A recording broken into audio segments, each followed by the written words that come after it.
Why are MSC Cruises so cheap? 13 mind-blowing secrets revealed. Ever see an MSC cruise deal and think, wait, is this a typo? 7 nights, balcony room, drinks, and Wi-Fi for less than your last panic-fueled Target run, where you went in for toothpaste and came out with a patio chair, 3 candles, and a new personality. You're not hallucinating. MSC has become the ocean's biggest pricing plot twist. Their ships look like floating, rich ant energy, glass atriums, shiny promenades, dramatic staircases that basically scream, "Take a photo of me." But the prices? Sometimes they land so low you start checking your screen brightness like that's the issue. So what's the real deal? Are you secretly signing up to scrub toilets between buffet visits? Are the lifeboats made of pool noodles held together by optimism and Italian hand gestures? Nope. Here's the truth. MSC isn't cheap because it's sketchy. MSC is cheap because they're playing a different business game, one built on strategy, scale, and a very intentional win you over first, then let you choose how fancy you want to get model. Today, we're breaking down 13 reasons behind those "how is this even possible" prices. Not conspiracy theories, not doom and gloom, just the real mechanics of how MSC can price aggressively while still delivering a legit cruise. And trust me, reason number 12 will rewire your brain harder than the moment you realize those high-end sunglasses you bought in port were actually $4 plastic with a designer sticker and the confidence of a man selling mangoes. Let's dive in. Secret number 1. They have no shareholders. MSC doesn't have shareholders breathing down their neck like a helicopter parent during finals week. That's a huge reason they can keep prices so competitive. While Carnival, Royal Caribbean, and Norwegian are doing the Wall Street tango, MSC can be like, quarterly earnings call? I don't know her. MSC is privately owned by one powerful family, the Apontes, who run this ship show like your friend's dad who owns the cool pizza place and lets you add extra toppings without acting like it's a mortgage application. No quarterly panic, no investor meltdowns, no raise prices 8% so my spreadsheet feels loved energy. And here's why that matters. Public cruise lines have to keep profits looking good all the time. If numbers dip, the stock can drop fast. So public companies often raise fares, tweak loyalty programs, repackage perks, and play "how much will people pay for a mojito" before they start a Reddit thread. MSC can take the long view. They can price aggressively to win new cruisers, build loyalty, and grow market share. That's also why they'll sometimes honor your loyalty tier from other cruise lines. It's like dating someone who says, "I know your ex had benefits, I'll match them. And yes, I will still text back." Secret number 2. The floating choose-your-own vacation machine. Here's the part most people miss. MSC isn't selling one single, everyone-gets-everything vacation. They're selling a base cruise that can be priced low, then letting you customize the rest like you're building a burrito. You want it simple? Great. You can cruise, eat, swim, watch shows, hit ports, and live your best budget life. You want it upgraded? MSC has options for days, drink packages, Wi-Fi, specialty dining, spa, excursions, photo packages, classes, the whole "I'm a sophisticated adult now" starter pack. And the genius part is it doesn't feel like upselling. It feels like self-care. After a year of responsibilities and pretending to care about your coworkers' cat pictures, suddenly you're like, you know what? I deserve the fancy coffee. I deserve the spa day. I deserve the steak. So the low fare isn't a trap. It's a strategy. Keep the entry price attractive, then let guests decide how premium they want their week to feel. Secret number 3. Their global shipping empire. Plot twist. MSC isn't just a cruise line. It's part of a shipping empire so massive it makes Jeff Bezos look like he's running a lemonade stand. The full name is Mediterranean Shipping Company. And while you're taking selfies by the pool, MSC's global operation is out there moving cargo across the planet. Container ships, logistics networks, ports, the whole "how your stuff arrives" machine. Now, does that mean shipping profits directly pay for your cruise like a cartoon villain twirling a mustache? Not exactly. But it does mean MSC has scale, infrastructure, and financial strength that can support aggressive growth moves, including competitive pricing. Other cruise lines are often playing defense. We need this sailing to hit a certain margin. MSC can play offense. Let's price this to win market share. Also, somewhere out there, an MSC container ship full of sneakers is working overtime so you can sip a cocktail on deck and pretend you're the main character. The containers don't get a drink package. Tragic. Secret number 4. Onboard revenue, but make it optional. Here's a cruise industry truth. The ticket price is only part of the business. Onboard spending, drinks, dining upgrades, excursions, spa, casino, shopping, photos matters a lot. MSC's approach is basically keep the base fare low, then offer upgrades for the people who want them. And nothing on these ships is accidental. That gorgeous atrium staircase isn't just Instagrammable. It's placed so you casually stroll past shops like you're in a European mall, except the mall floats, and the background music is always dramatic violin remix. The gelato stand by the pool? Convenient. Also perfectly placed for maximum, sure, why not? The casino? Somehow always on the way to something you actually need, because the ship is basically saying, before you get to dinner, would you like to make a questionable financial decision? But here's the key. You can absolutely cruise without going wild on extras. The base experience is real. The upgrades are there because lots of guests enjoy them, and because it helps MSC keep fares competitive for everyone. If you're the type who can walk past a souvenir shop without blacking out and waking up with a $79 captain's hat, you're going to do great. Secret number 5. The truth about cabin sizes. Those jaw-dropping prices, you're paying for them in square footage, because ocean real estate is still real estate. An MSC interior cabin averages around 151 square feet. Translation? It's cozy, not I can host a dinner party cozy. More like I can open my suitcase if I angle it like I'm solving a Rubik's Cube cozy. But here's the math. Smaller cabins can mean more cabins. More cabins means more guests. More guests means MSC can spread operating costs across more people, and that helps keep fares lower. Also, most people don't cruise to hang out in the cabin. The cabin is your charging dock. Sleep, shower, reset, repeat. By day 3, you'll develop a new skill, changing clothes while brushing your teeth without elbowing the wall. Olympic-level efficiency. Secret number 6. A mix of new ships and paid-down ships. Not every MSC ship is a floating TikTok backdrop with every gadget known to humanity. Some ships have been sailing since NSYNC was still together, and that can actually be part of the value. Ships like MSC Harmonia, launched in 2001, are basically the maritime version of a well-maintained Toyota Corolla. Not flashy, but reliable. And importantly, not carrying the same brand-new ship financing costs. When a ship is already paid down, there's more flexibility on pricing. And older doesn't mean neglected. MSC has refurbished ships too. Harmonia got a major update in 2019 with expanded areas and refreshed venues. So MSC gives you options. Newer ships if you want the latest everything, and older or refreshed ships if you want a great price and don't need the ship to also be a theme park, a tech expo, and a small city. Secret number 7. Experiences Tiers Explained. MSC doesn't just sell cabins, they sell experiences. Say it with jazz hands. Bella is the most economical option, often a guarantee booking, meaning MSC assigns your cabin location closer to sailing. That's one way they keep entry prices low. You trade a bit of control for a better deal. Then you've got Fantastica, Aurea, and the Yacht Club, aka I want luxury, and I also want to pretend I'm not surrounded by 5,000 other humans. The point is, not everyone has to pay for premium perks. MSC keeps the base fare attractive, then lets people upgrade if they want more flexibility and VIP treatment. And yes, by the time you click through upgrades, you might spend more, but the difference is, you chose it. You weren't forced into it. Secret number 8. The Mediterranean Menu Cost Saver, aka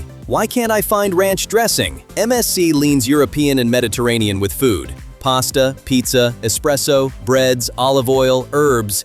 That's not just a vibe, it can also be efficient. Some cruise lines go hard on endless, always open venues and massive late-night spreads. MSC tends to be a bit more structured. Less waste, smoother operations, better cost control. Now, is it divisive? Absolutely. Some guests love the authenticity. Others will have a full emotional event because they can't find a Cinnabon at 11:47 p.m. But the educational takeaway is simple. MSC's food approach reflects its roots and audience, and that difference helps explain the pricing. Secret number 9. The Thin Margins Domination Plan. MSC isn't just discounting randomly, they're executing a long-term strategy. Grow market share, build loyalty, and become your default value pick. Sometimes that means thinner margins on the fare in exchange for fuller ships and repeat cruisers. Because once your brain learns MSC equals good value, you start checking MSC first. And that's the real prize. Not one sailing, your future vacation decisions. Secret number 10. Shipbuilding leverage.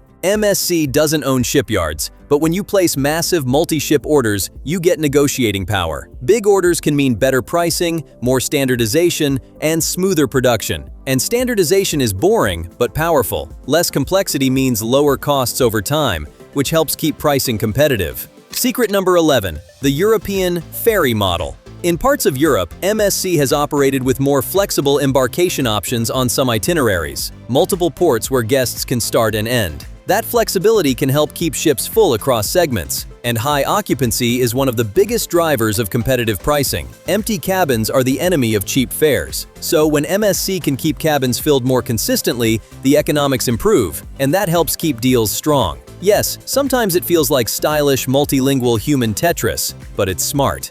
Secret number 12. The service style difference. Okay, service. Let's be adults for 10 seconds. MSC is a European brand with an international crew. The service style can feel different from the super chatty, hyper-personal American approach some cruisers expect. 5-star, everyone knows your name and your dog's birthday service is expensive. MSC's value proposition often prioritizes delivering a strong overall cruise at a sharp price, and that can mean service feels more streamlined. Important nuance. Plenty of guests have excellent service on MSC, but the vibe can be different. Think professional and efficient instead of your bartender is now your therapist. And for a lot of people, saving a few $100s is worth that trade-off, especially when the ship, itinerary, and overall experience still deliver. Secret number 13. The big reveal. You, my budget-conscious friend, are the strategy. MSC isn't trying to win one booking. They're trying to win your default setting. They want you to think, we could sail with Royal or Carnival, or we could get a comparable vacation for way less. They're training your brain to associate MSC with value, then letting you choose how premium you want to go, from Bella to Yacht Club.